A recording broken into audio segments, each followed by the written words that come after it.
এই ভিডিওটা আগে দেখেন, কলা মামুনির আর এক দিদি কি কয় একটু শুনে নেন, তারপরে এর উপযুক্ত জবাব আমি দিতে আসি। আমাদের যথেষ্ট পরিমাণ ভালো ভালো প্লেয়ার আছে, আমরা আমাদের খেলা দেখবো, শুধু ভারতকে বয়কট করে দেবো। সারা বিশ্বে অনেক জায়গায় খেলা আছে, আমরা তাদের খেলা দেখবো, ভারতকে কেন আমাদের দেখতে হবে? হ আপা, কয়দিন আগে তোমাগার দেশেরই এক আপা ভারতের বিরুদ্ধে কলা গাছ সাপোর্ট করবো কইছিল, তারপর তিনি না যেটা যেটা টিমরে তোমরা বাপ বানাইছো সেই টিমটারে ইন্ডিয়া খেলতে গিয়ে প্রেগনেন্ট করে করে সারি দিছে।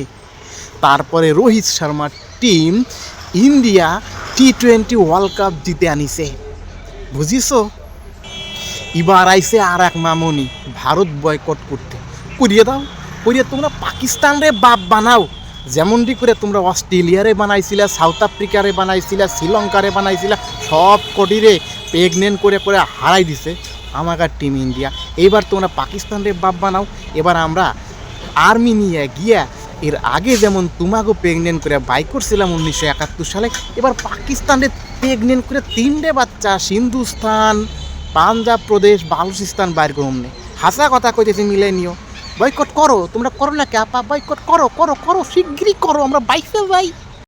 बात तो सही है दौड़ना तो पड़ता है।